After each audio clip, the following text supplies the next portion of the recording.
کیا آپ جانتے ہیں کہ پاکستان ایئر فورس کا فائٹر پائلٹ بننے کے لیے ایک نوجوان کو کن سخت مراحل سے گزرنا پڑتا ہے؟ سب سے پہلے ایف ایس سی کے بعد پی ایف میں جنرل ڈیوٹی پائلٹ کے لیے اپلائی کیا جاتا ہے۔ تحریری، جسمانی اور ذہنی ٹیسٹ کے بعد امیدوار کو آئی ایس ایس بی بھیجا جاتا ہے، یعنی انٹر سروس سلیکشن بورڈ۔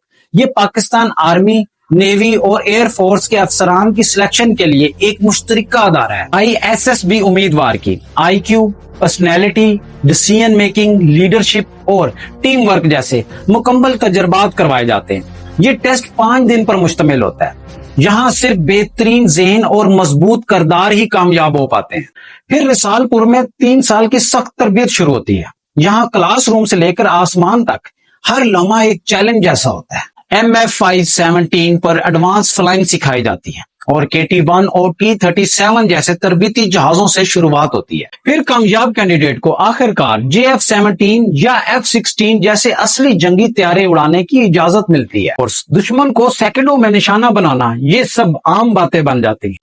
آخر میں وہ ونگز ملتی ہے جو چند خوش نصیبوں کو نصیب ہوتی ہے۔ یہ صرف فلائنگ نہیں، ایک مشن، ایک قربانی اور پاکستان کے لیے عزم کا نشان ہے۔